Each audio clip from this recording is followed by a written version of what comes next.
네, 반갑습니다. 네, 부족한 사람도 이렇게 귀한 교회에 불러주셔서 너무 감사드립니다. 우리가 이 땅을 살아갈 때에는 편안하고 형통한 일을 바라기는 하지만 그러나 때로는 어려운 일들을 만나고 고통스러운 일들을 만나고 또 예기치 못한 여러 불행과 힘든 일을 만나기도 합니다. 하지만 고통스러운 일이 반드시 나쁜 것만도 아니고 또 평안한 일이 또 반드시 좋은 것만은 아닌 것 같습니다. 우리 인생을 좀 더 깊이 들여다보면은 여러 실직을 하거나 사업이 풀리지 않거나 또는 여러 가지 병에 노출되어서 힘들 때에 오히려 우리 신앙이 더 하나님 앞에 가까이 나아가고 또 하나님을 더 깊이 찾으며 또 치유와 회복의 은혜를 경험하는 그런 하나님을 새롭게 경험하는 그런 시간이 되기도 합니다. 그러나 반면에 평안하고 또 모든 일들이 잘 풀리고 걱정과 염려가 없는 그런 형통한 시기에 우리는 하나님에게서 멀어지기도 하고 또 내 실력과 내 자신의 능력으로 마치 아름다운 일들을 이룬 것처럼 교만에 빠지는 이런 일들도 우리 속에 있습니다. 그래서 우리 인생의 내리막길이 신앙에서는 오르막길로 이렇게 바뀔 수도 있고 또 반대로 우리 인생의 오르막길이 신앙으로는 내리막길로 이렇게 내려갈 수도 있는 것이 우리 인생의 모습인 것 같습니다. 그런데 이런 우리의 모습은 다윗에게도 동일하게 나타났습니다. 다윗에게도 굉장히 힘들고 어려운 그런 인생의 위기 속에서는 오히려 하나님을 더 간절히 찾고 또 하나님의 말씀에 절대적으로 순종하면서 믿음을 잘 이렇게 정련시켜 나가는 그런 계기가 되는 한편, 반대로 편안하고 또 너무나 일이 잘 형통하게 풀리고 또 긴장이 없고 원수도 없는 이런 굉장히 편안한 상태에서는 오히려 다윗이 하나님의 말씀을 어기고 불순종하고 이렇게 잘못되어가는 그런 모습을 우리는 본문에서 볼 수가 있게 됩니다. 우리가 이렇게 사무엘상을 볼 때에는 특별히 24장과 25장과 26장을 함께 보시는 것이 훨씬 더 중요합니다. 그래서 여러분 자료를 보시면 24장과 25장과 26장은요 똑같은 주제를 사실 말하고 있습니다. 동일한 주제. 그게 뭔가 하면 악을 어떻게 하느냐, 그 문제가 똑같은 주제입니다. 즉 원수를 어떻게 처리하느냐, 이 문제가 이 24장, 25장, 26장에 걸쳐서 똑같이 나오는 내용입니다. 24장에서 다윗은 사울을 만나죠. 사울은 다윗을 계속해서 죽이려고 했습니다. 하지만 다윗은 사울을 용서해 줍니다. 그래서 악을 악으로 갚지 않고 악을 용서해 주는 이런 사람이 되죠. 그런데 오늘 본문 읽었던 25장에서는 다윗이 누구를 만나는가 하면은 나발이라는 사람을 만납니다. 근데 이 나발을 만날 때 다윗의 생각은 상당히 바뀝니다. 예전에는 악을 용서해 주지만 지금은 다윗이 악을 악으로 갚으려고 합니다. 그래서 이 나발의 괘씸한 말 때문에 다윗이 자기 군사 400명을 데리고 나발의 가문 모두를 죽이려고 하는 아주 그 폭력의 화신이 되고 조폭 수준에 이르는 이런 사람이 되어버립니다. 그래서 악을 선으로 갚는 것이 아니라 악을 악으로 갚는 그런 모습을 보여주고 있어요. 그런데 이제 26장에서 다윗이 다시 사울을 만나요. 이럴 때 다윗은 25장에서 하나님께 원수 갚는 것을 하나님께 맡겼더니만 하나님이 나발을 친히 치시거든요. 그래서 그 중요한 신앙 간증 때문에 다윗은 이제 사울을 대할 때에 악을 선으로 갚고 이 사울을 용서할 뿐만 아니라 자신의 운명과 사울의 모든 운명을 하나님의 손에 다 맡기는 그런 보다 성숙한 믿음을 가지게 되는 것을 우리는 성경을 통해서 알 수가 있습니다. 그래서 25장에서는 우리가 다윗이 나발을 만나는 것 같지만요, 실제로 저자는 다윗이 나발이 아니라 사울을 만난다라는 느낌으로 사울을 만났을 때에 나타나는 표현을 같은 표현을 많이 쓰고 있어요. 그래서 도표를 보시면 나발과 사울의 공통점이 한 4가지가 나옵니다. 나발과 사울 어떤 공통점이 있는가 하면요, 나발과 사울은 다윗의 가치를 잘 평가하지 못하는 사람들입니다.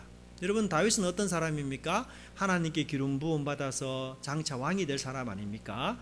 그런데 사울은 그 다윗을 죽이려고 합니다. 그래서 하나님의 뜻을 무산시키려고 해요. 나발은 또 어떤 사람입니까? 다윗을 주인으로부터 떠나는 아주 괘씸하고 못된 종이라 이렇게 또 판단을 합니다. 그래서 사울도 나발도 다윗을 잘 이해하지 못하고 그릇되게 판단합니다. 두 번째 상황은 어떤 건가 하면 이 나발과 사울은요, 둘 다 왕따입니다. 왕따. 그래서 사울은 자기 아들로부터도 외면당하고 자기 딸 미갈로부터도 거부당하고 심지어는 하나님께 버림받는 그런 비운의 사람이 되어버립니다. 나발도 어떤 사람이냐 하면 자기 아내로부터 왕따당하고 자기의 종들로부터도 인정받지 못하는 사람이에요. 여러분, 나발의 뜻이 뭔지 아세요? 나발이라는 이름의 뜻. 이 나발이라는 이름의 뜻은요, 바보, 미련한 사람, 이런 뜻이 있습니다. 여러분, 자녀들 낳았을 때 이름을 바보야 이래 짓는 사람 없죠? 그래서 학자들은 이 여기에 본문에 나오는, 성경 본문에 나오는 나발이라는 이름은 진짜 이름이 아니라 하나의 별명이 아닌가 이렇게 많이 봐요. 그런 것 같아요. 뭐 사람 이름을 바보로 짓는 사람은 없으니까요. 그만큼 나발은 주변 사람들에게 소외당하고 인정받지 못하고 왕따당하는 그런 사람으로 성경은 쓰고 있습니다. 그리고 세 번째는 보시면요, 사울은 왕인데요, 나발이 잔치를 벌릴 때에 왕같은 잔치를 벌린다, 그렇게 성경에서 쓰고 있습니다. 그래서 사울과 다를 바 없는 인물이라는 것을 우리에게 말해주고 있고요.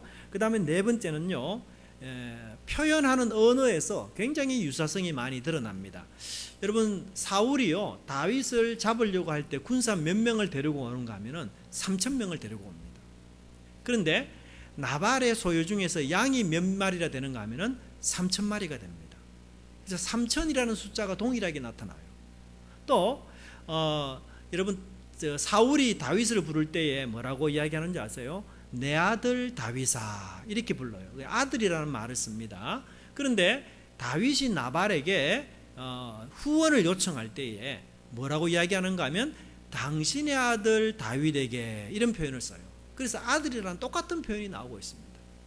그래서 여기서 지금 성경 저자가 우리에게 말하고자 하는 내용은 무엇인가 하면은 사울 같은 나발을 다윗이 만났을 때에 이 나발을 용서해주고 하나님의 손에 그 원수 갚는 것을 다 맡겼을 때에 하나님은 사울 대신해서 나발을 치시고 사울에게 하나님이 은혜를 베풀어준 그 사건을 오늘 본문에서 이야기하고 있습니다.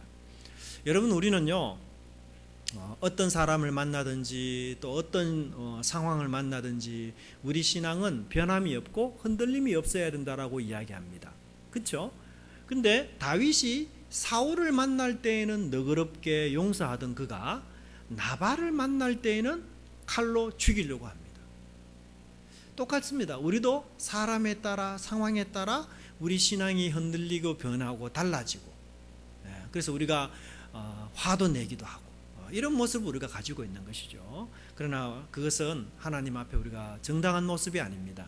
그래서 우리가 어떤 사람을 만나든지 또 우리가 어떤 상황에 있든지 간에 하나님의 진리의 말씀을 우리 삶 속에 그대로 순종하며 나가는 것, 이게 굉장히 중요한데, 그러면 어떻게 하면 우리가 이런 모습을 계속해서 유지할 수 있는가, 그것이 오늘 본문의 중요한 초점입니다.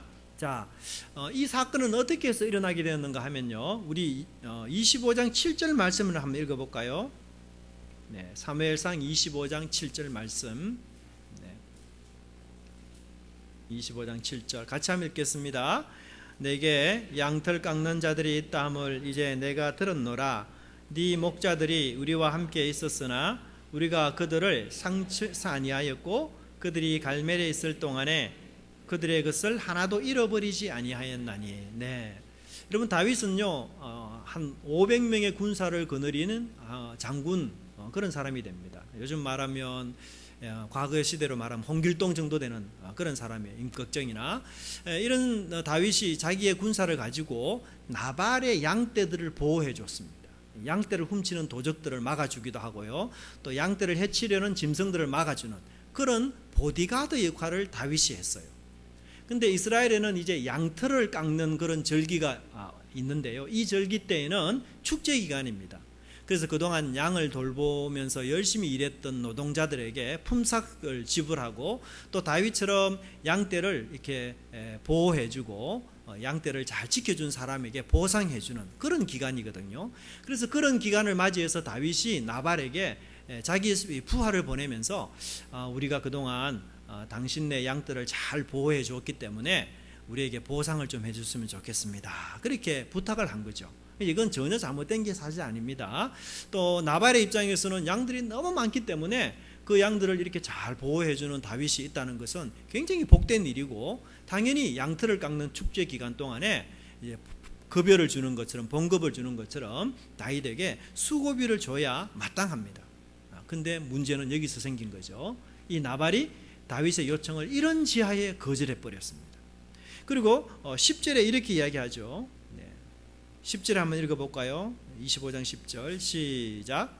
나발이 다윗의 사원들에게 대답하여 가로되 다윗은 누구며 이새의 아들은 누구뇨? 그 일에 각기 주인에게서 억지로 떠나는 종이 많도다. 네. 한마디로 다윗을 완전히 무시하는 일이었어요.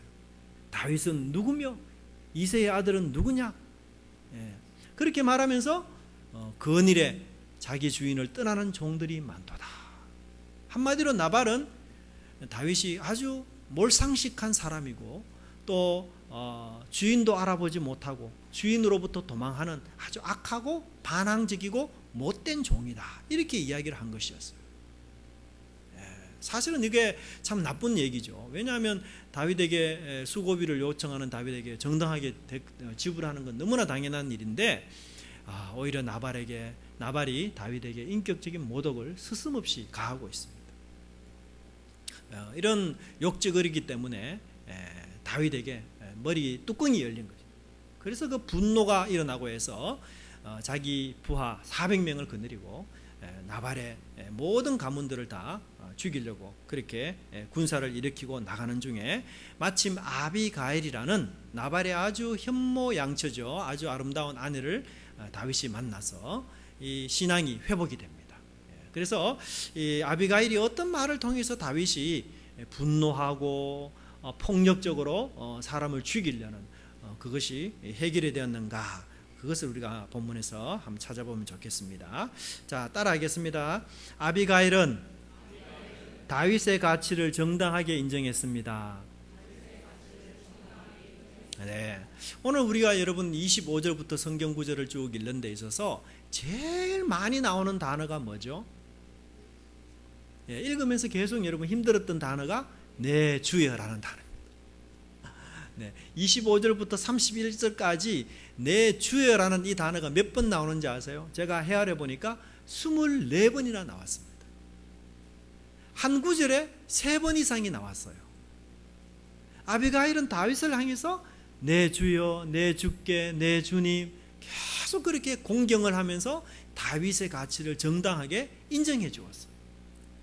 지금은 비록 다윗이 남에게 쫓기고 사울로부터 추격을 당하고 그래서 나그네 생활을 해야 되고 다른 사람들에게 멸시 손가락질 받는 이런 사람이긴 하지만, 그러나 다윗은 하나님께서 기름 부으신 자고 또 하나님께서 반드시 왕으로 세우실 자이기 때문에 당신은 불황자나 악한 사람이 아니라 나의 주님이 되시는 분입니다.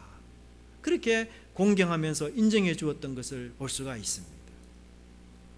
여러분, 우리가 이 땅을 살아갈 때에, 특별히 교회로 할 때에 여러 사람들의 우리가 얘기를 듣게 됩니다. 또 사람들이 만나는 곳에는 평가를 하죠. 또 판단을 합니다. 이렇더니 저렇더니 좋으니 나쁘니. 근데 많은 사람들로부터 내가 항상 긍정적인 판단을 받을 수는 없습니다. 때로는 내가 힘든 말을 들을 수도 있고 또 내 인격을 무시하는 말을 할 수도 있고, 여러 가지 그런 어려운 말들, 힘든 말들, 상처받는 말들 때문에 우리가 이 땅을 살아갈 때 어려움을 많이 겪고, 또 그런 말 들었을 때 우리가 화가 나는 일들이 많습니다. 마치 다윗이 근일에 자기 주인으로부터 떠나는 아주 못된 종이 많더라, 이런 말을 들었을 때 다윗이 얼마나 화가 났겠습니까? 아니, 나를 그렇게 무시하다니, 나의 인격을 그렇게 짓밟다니. 똑같습니다. 우리도 이 땅을 살아가면서 우리 교회로부터, 아니면 직장 생활에서부터, 아니면 가정 생활에서 때로는 우리가 우리 인격을 무시하고 모독하는 말을 들을 때 우리가 얼마나 화가 납니까? 네. 근데 여러분, 그 다른 사람들의 그런 우리를 판단하는 말을 들었을 때요, 우리는 그것을 가볍게 여기는 마음을 가져야 돼요. 네, 가볍게 여기는 마음. 왜? 여러분, 다른 사람이 나한테 그런 말을 할 때 그 사람이 나를 다 알고 하는 말일까요? 네, 절대로 그렇지 않습니다. 이 세상에서 나를 다 알고 평가하는 사람은 아무도 없습니다. 심지어 남편도, 심지어 아내도, 심지어 자녀들도 엄마 아빠를 다 모릅니다. 어떨 때는 나 자신도 나를 다 몰라요. 그래서 우리가 다른 사람들이 나의 한 모습만 보고 일부분만 보고 그때 그 행동만 보고 하는 이런 판단이나 인격적인 무시에 대한 말에 대해서 우리가 너무 화를 내거나 그 나를 왜 이렇게 무시하냐고 우리가 열을 낼 필요가 없습니다. 여러분, 사도 바울은 굉장히 유명한 전도자이죠. 교회를 수십 개나 개척한 그런 아주 믿음의 사람입니다. 근데 그 사도 바울에게도 비판이나 판단이 없었을까요? 아니에요. 사도 바울을 끌어내리려고 하는 사람이 주변에 많았습니다. 사도 바울을 공모해가지고 이 바울로부터 명예를 훼손하려고 하는 사람들이 굉장히 주변에 많았어요. 그래서 바울도 끊임없이 나쁜 소문, 잘못된 얘기에 이렇게 마음이 상했던 사람이었어요. 근데 바울이 고린도전서에서 이런 말을 하고 있습니다. 너희에게나 다른 사람에게나 판단받는 것이 내게는 매우 적은 일이라. 나도 나를 판단치 아니하노니 다만 나를 판단하실 이는 주시니라. 바울도 그런 악성 루머에 또는 인격적인 무시에 마음이 많이 상했어요. 그런데 그가 얻은 결론은 뭐냐? 나를 판단하실 일은 누구라고요? 오직 하나님밖에 없다. 그래서 주변에 나를 나쁘게 판단하고 나의 그 한 모습만, 단면만 보고 이렇다 저렇다 하는 얘기에 대해서 나는 가볍게 여기겠다. 내가 그거 귀담아 듣지 않겠다. 바울이 그런 결심을 했습니다. 그런데 바울이 이런 말을 어떤 문맥에서 말하고 있는가 하면요, 충성하라는 문맥에서 말하고 있어요. 교회에 충성하라는 문맥. 여러분, 교회에 충성하면은 그냥 일만 열심히 하면 안 됩니까? 시간 내서? 근데 그게 아니에요. 여러분, 우리가 교회에 충성하다가요, 언제 실망하고 언제 실족하는지 아세요? 일이 힘들고 일이 어렵기 때문에 실족하고 실망하는 게 아니에요. 내가 일을 열심히 했는데 엉뚱한 얘기가 내 귀에 들리는 거예요. 뒷담이 들리는 거예요. 저 사람 왜 일을 저렇게 하냐고 내게 비난을 퍼붓는 거예요. 그럴 때 우리는요, 교회 일을 더 이상 하기 싫습니다. 그래서 다윗은 우리가 교회 일을 끝까지 충성하고 내가 맡은 부분에 대해서 끝까지 충성하려면 어떤 자세로 충성을 해야 되느냐? 다른 사람의 비난이나 판단에 대해서 내가 적은 것으로 얘기해라. 그래야 내가 교회에 끝까지 충성할 수 있고 하나님이 말씀하신 임무를 완수할 수 있다. 바울이 지금 그렇게 우리에게 교훈해 주고 있는 것입니다. 여러분, 우리는요, 이 세상은 어떻게 사람들을 가치를 매깁니까? 어떤 일을 하느냐에 따라서 가치를 매기고요, 연봉이 얼마냐에 따라서 가치를 매기고, 어떤 학교에서 성적이 얼마나 잘 나오느냐에 따라 가치를 매깁니다. 얼굴에 따라 사람의 가치를 매기고요, 또 아파트 평수에 따라서, 타는 차에 따라서 우리 사람의 가치를 매깁니다.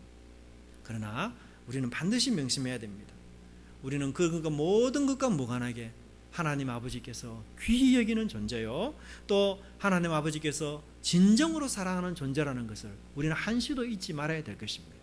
여러분들의 마음을 아프게 하는 여러 인격적인 모독의 말들, 여러분 그걸 귀담아 듣지 마십시오.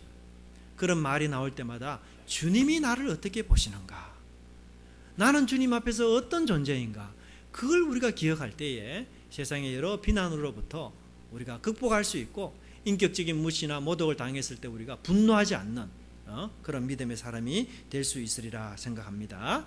자, 두 번째는 뭐냐? 한번 따라하겠습니다. 다윗의 사명을 일깨워 주었습니다. 네, 아비가일은요, 화가 나가지고 자기 집안 전체를 멸망시키려고 오는 이 다윗을 어떻게 하든지 막아야 되겠죠. 그래서 다윗에게 우리 가문 제발 멸망시키지 마십시오. 제가 남편 대신 용서를 구합니다. 남편은 너무 어리석고 미련하고 못난 자라서 실수해서 그런 말을 했으니까 다윗께서 너그레 용서해 주십시오. 그런데 그런 말을 일치하지 않아요.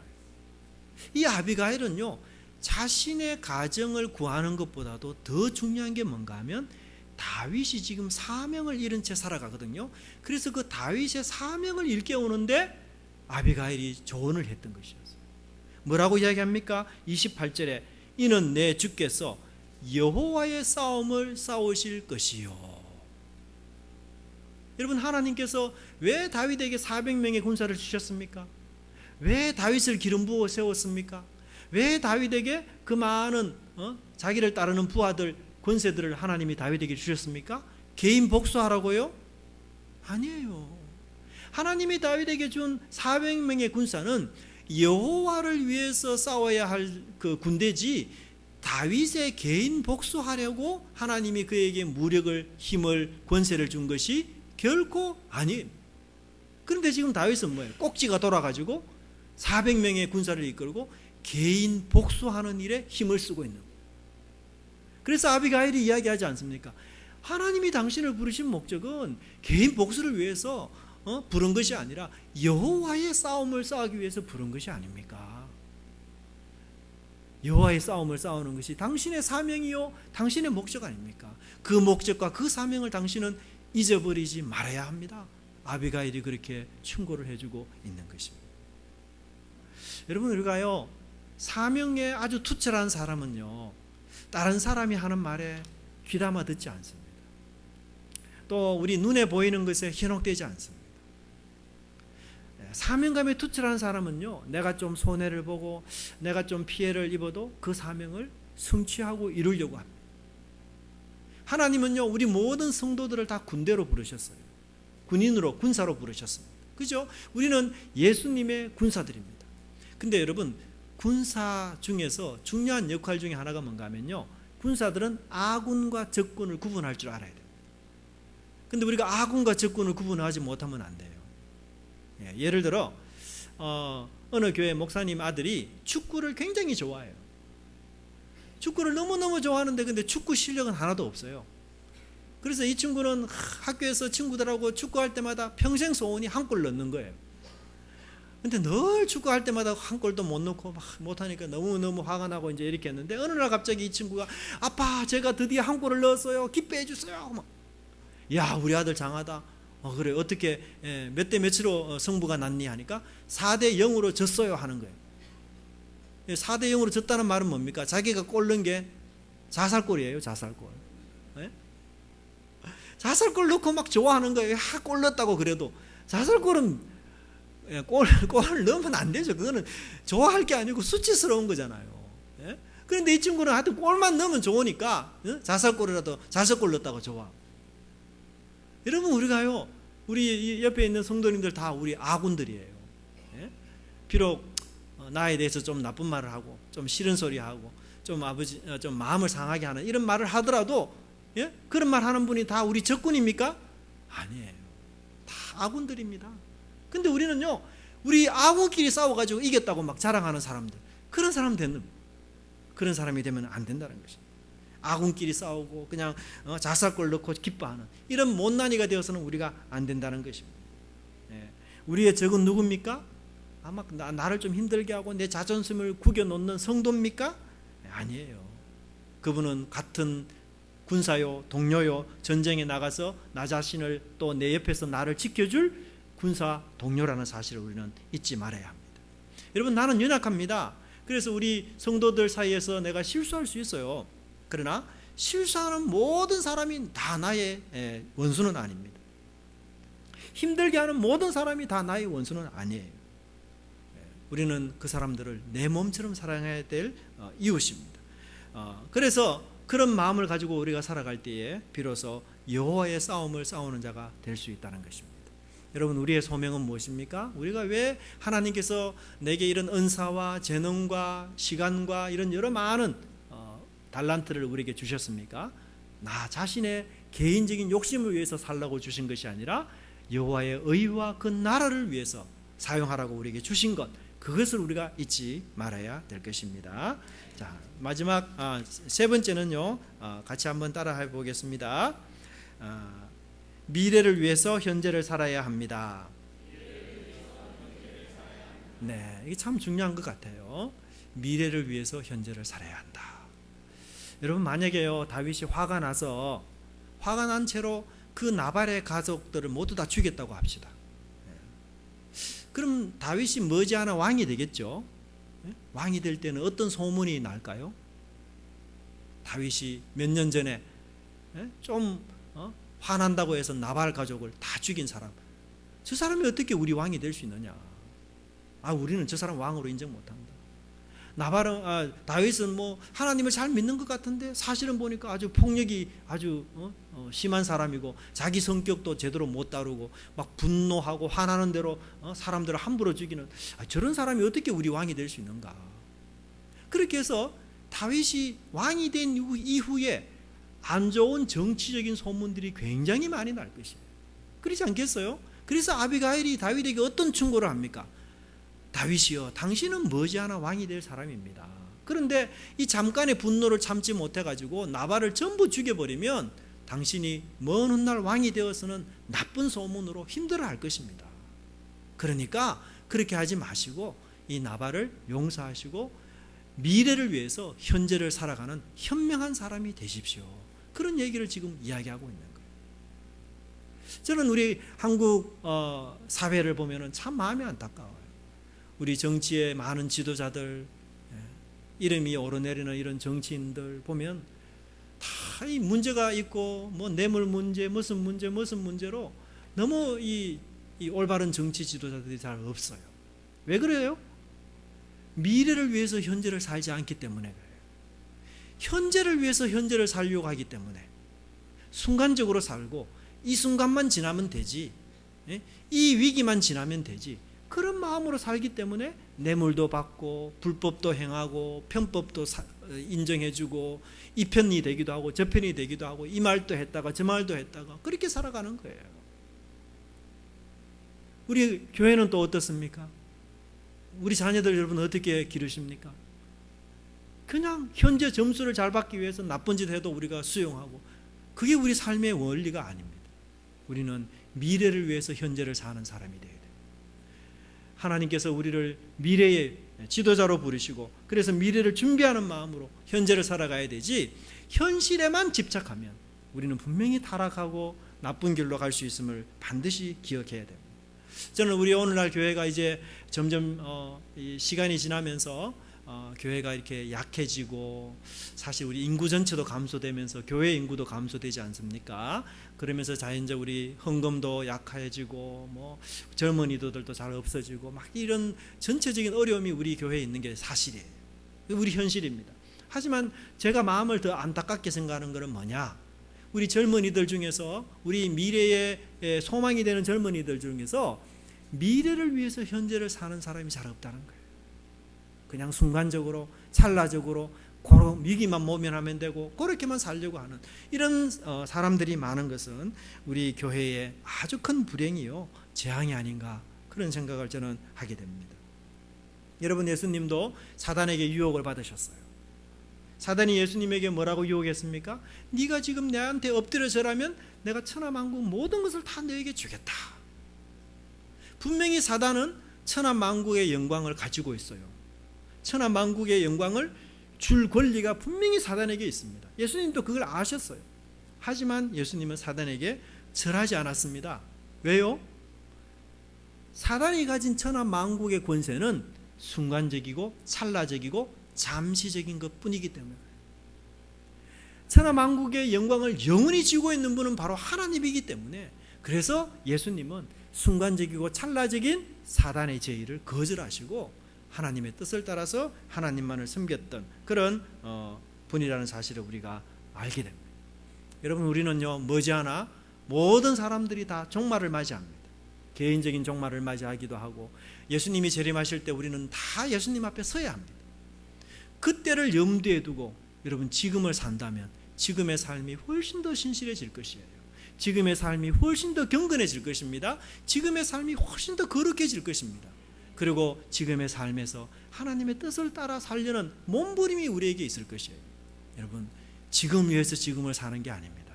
우리의 소망은 미래에 있고 주님 앞에 설 그날을 위해서 지금을 살아갈 때에 우리가 신앙을 회복할 수 있는 그런 은혜가 있으리라 생각이 듭니다. 네 번째로 따라하겠습니다. 다윗의 원수는 하나님이 친히 처벌하실 것입니다. 네. 다윗에게 제일 큰 숙제는 원수 문제였어요. 뭐 우리 삶 속에서도 미운 사람이 있죠. 하나님이 그런데 다윗의 원수를 책임지겠다는 거예요. 내가 너의 원수를 책임지마. 그러면 다윗이 해야 될 일은 뭘까요, 여러분? 원수 갚는 것이 아니라 자비를 베푸는 일입니다.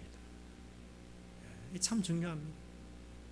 하나님이 원수를 갚아주기 때문에 다윗이 해야 될 일은 원수 갚는 일에 골몰하는 것이 아니라 그 원수에게 자비를 베푸는 일이었어요. 성경에는 이런 시편의 말이 있습니다. 자비한 자에게는 주의 자비하심을 나타내시며. 여러분, 다윗이 사울에게 자비를 베풀었습니다. 또 나발에게 자비를 베풀었습니다. 그런데 하나님은요, 나발도 죽이시고 사울도 죽이셨어요. 뿐만 아니라 다윗이 왕이 되어서 임무를 수행할 때에 많은 위기 때마다 하나님이 다윗의 생명을 계속해서 지켜주셨어요. 아비가일이 뭐라고 얘기합니까? 하나님이 다윗의 생명을 금고에 싸서 보호하듯이 보호하실 것입니다. 그러니 당신은 원수 갚는 일에 대해서 염려하지 마시고 원수에게 자비를 베푸는 일을 하십시오. 여러분, 하나님이요 지키겠다, 하나님이 보호하겠다. 그럼 누가 해야 할 수 있겠습니까? 아무도 해야 할 수가 없습니다. 아무도 해야 할 수가 없습니다. 다윗은요 한두 사람에게 자비를 베풀었지만요, 하나님은 다윗에게 훨씬 더 많은 자비를 베풀어 주셔서 모든 원수로부터 다윗의 목숨을 지켜주셨어요. 다윗이 베푼 자비는요 1이고 2라고 한다면 하나님이 다윗에게 베푼 자비는요 100이요 1000입니다. 여러분이 자비를 베풀어 보십시오. 하나님의 자비가 더 놀랍게 여러분 삶에 임하실 것입니다. 저는 오늘날 우리 사회가 너무 각박해지고 있습니다. 우리는 분명히 과거보다 잘 살고 있어요. 우리 목사님도 그렇게 말씀하셨는데 우리 목사님 어린 시절 얼마나 힘들었습니까? 잘 못 먹었죠. 그럼 지금은 너무 우리가 부유하게 잘 살고 있습니다. 그런데 자비한 마음은 더 사라지고 있어요. 오늘 여러분 병원 사람들이 얼마나 많습니까? 기본적으로 대학교 가는 건 아주 기본적일 만큼 많은 사람들의 교육 수준이 높아졌어요. 과거에는 우리가 초등학교 가보지도 못한 사람이 많습니다. 저희 어머니도 초등학교 다 졸업하지 못했어요. 그런데 뭐예요? 자비하는 마음은 더 없어집니다. 더 삭막해져요. 그 이유 중에 하나가 뭔지 아세요, 여러분? 자신의 권리를 다 찾아서 챙기려고 하는 일 때문에 우리 사회가 자비하는 마음이 없습니다. 여러분 그렇지 않겠어요? 내가 안 지려고 하고 내가 손해보지 않으려고 하고 내 권리를 다 찾겠다 그러면 자비는 없습니다. 그래서 우리는요 무정함과 무자비한 시대를 지금 함께 살아가고 있어요. 여러분 다니엘서 성경을 보면요, 다니엘서 성경에서 이 세상 제국을 뭐로 묘사하는가 하면 전부 짐승으로 묘사합니다. 그죠? 짐승 제국이 다 나타나요. 근데 왜 다니엘은, 성경 저자는 이 나라를 이야기할 때 짐승의 모습을 이야기할까? 그 짐승도 좀 하이브리드 짐승입니다. 이제 막 섞인 짐승이죠. 그죠? 예를 들어 표범인데 날개가 있고 이런 식으로. 그죠? 왜 그렇게 묘사할까? 그게 왜 그런가 하면요, 짐승의 특징이 뭔지 아세요, 여러분? 무자비함과 무정함이 짐승의 특징입니다. 여러분 개가 이렇게 싸우는 거 보셨죠? 개들이 막 싸울 때요 이렇게 큰 개가 작은 개를 딱 물었어요. 그러니까 막 무니까 이 피가 막 납니다. 근데 개가 불쌍해가지고 아이고 내가 물었더니만 얘가 피가 많이 흘리구나, 아이고 놔줘야 되겠다. 그런 개 봤습니까? 절대로 없습니다. 짐승의 특징이 뭔지 아세요? 무정함과 무자비함이에요. 근데 오늘날 우리 사회가 그렇게 삽니다. 이렇게 주차하다가 조금만 긁히고 부딪혀도 그죠? 다 자비가 없어요. 자비가. 제가 밴드에서 이런 글을 읽었습니다. 어떤 분이 대학 졸업한 이후에 결혼을 했는데요, 결혼하고 몇 해 되지 않아서 친정어머니가 암에 걸렸어요. 그래서 참 마음이 아프죠. 그리고 이 딸이 이제 그 친정 어머니를 병간호를 해야 됩니다. 남편에게도 이야기하고 이제 이야기했는데 한 번은 시어머니가 부르는 거예요. 그래서 며느리가 좀 불안한 마음으로 시어머니가 왜 부를까 그런 마음으로 가서 시어머니를 만났더니만 시어머니가 이 며느리를 만나자마자 미리 예약해 놓은 한의사인데 갔어요. 그래가지고는 보약을 지어주면서 엄마 옆에서 병수발 하면은 네 몸이 건강해야 된다. 보약을 한 첩 지어줘. 그리고는 편한 옷으로 갈아입어가지고 병간호를 해야 되니까 그 옷도 몇 벌 사줘. 그럼 마지막으로 돈봉투를 주면서 어머니 병치료 하는데 이거 꼭 사용하라고. 그리고는 나 당신 남편한테는 이야기하지 말고 자기 아들한테는 이야기하지 말고 며느리하고 우리 시어머니 둘 사이만 아는 비밀이다. 그렇게 하면서 돈을 줬어요. 근데 그 돈에 얼마가 들었느냐? 2천만 원이 들었어요. 근데 병간호를 열심히 하고 했는데 결국 어머니가 결국은 돌아가셨어요. 돌아가시기 직전에 이제 굉장히 그 의식이 없는 이런 상태에서 시어머니가 다시 병문안을 왔습니다. 병문안을 와가지고는 그 친정어머니 손을 꼭 붙잡고는 하는 말씀이 편안히 가시라고. 우리 며느리 동생들이 아직 결혼하지 못한 동생들이 있는데 그 동생들을 내가 다 책임지고 결혼 보내고 시집 보내고 장가 보낼 테니까 걱정 염려하지 말고 편안히 가시라고. 근데 그 의식이 없다고 생각했던 어머니 눈에서 눈물이 흐르는 거예요. 그 시어머니 얘기를 어머니가 들으신 거죠. 그러고는 편히 가셨어요. 몇 년이 흘러가지고 이제 이 며느리 남동생이 결혼할 때가 됐습니다. 근데 시어머니가 또 이제 이 며느리를 불렀어요. 불러다가 봉투를 또 주는 거예요. 이제 며느리는 도저히 안 받겠다고, 아유 괜찮다고, 이제 우리가 알아서 다 하면 된다고 했는데 그 시어머니가 하는 말씀이 뭐냐? 친정어머니하고 내가 병원에서 있을 때 마지막 임종 때 내가 얘네들 동생들 다 책임지고 결혼시키고 장가 보내겠다고 약속했는데 이거 네가 안 받으면 내가 친정어머니 볼 면목이 없다. 네 꼭 받아야 된다. 그렇게 해가지고 이 며느리가 그 돈을 어쩔 수 없이 받게 됐어. 근데 그 돈에는 또 3천만 원이 들어있었어. 예. 그래가지고는 결혼을 시키고 그래서 지금은 결혼한 남동생이 시어머니에게 너무너무 잘한대요. 근데 제가 그 얘기를 들으면서 뭐 이분이 기독교인지 저는 잘 모르겠습니다. 그러나 중요한 것은 정말 자비를 베푸는 분이구나 그 생각이 들었습니다. 그리고 며느리 된 사람이 훗날에 자기도 시어머니 될 거 아니에요. 그래서 훗날에 자기가 시어머니 되어서 자기 며느리에게도 내가 이 정도의 돈은 줘야 안 되겠나 싶어서 지금 2천만 원을 적금하고 있다. 여러분 자비를 맛본 사람은요 자비를 베풀게 되어 있습니다. 이 돈의 많고 적음의 문제가 아니에요. 그 문제가 아닙니다. 우리는 자비를 베풀 때 하나님의 자비하심이 우리 가운데 함께 하실 것입니다. 여러분 오늘 이 성경 말씀을 통해서 자비의 주인공이 되었으면 좋겠습니다. 여러분을 누가 기억할 때 저분 정말 자비로운 분이었다라고 기억하는 그런 믿음의 인물이 되었으면 좋겠습니다. 여러분 예수님은 이 세상에서 가장 자비로운 분이셨습니다. 예수님은 우리에게 감당할 수 없는 자비를 베풀어 주셨습니다. 주님은 하나도 남기지 않고 전혀 아까워하지 않으시면서 자신의 목숨뿐만 아니라 신성까지 포기하시고 우리가 뭐길래? 우리가 주님의 친척이 됩니까? 우리가 주님의 친구가 됩니까? 아니에요. 죄인인 우리를 위해서 자비를 베풀어 주셨습니다. 주님이 베푸시는 자비에는 대상의 제한이 없었습니다. 무제한적이었고 무차별적인 그런 자비를 주님이 베풀어 주셨습니다. 그래서 우리 모두는 그런 주님의 자비에 빚진 자들입니다. 그 자비에 빚진 마음을 가지고 우리 공동체에 우리 이웃에게 그 주님의 자비를 베풀 때에 여러분들이 자비의 주인공이 되시고 주님의 자비를 전파하는 그런 정인들로 되시기를 간절히 바랍니다.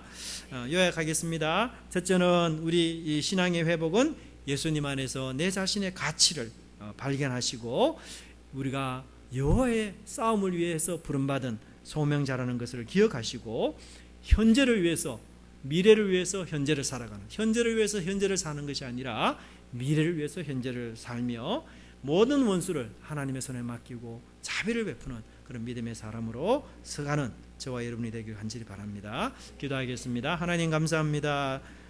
저희들이 다윗의 모습들을 보면서 또 아비가일의 충고를 통해서 하나님이 우리에게 들려주시는 음성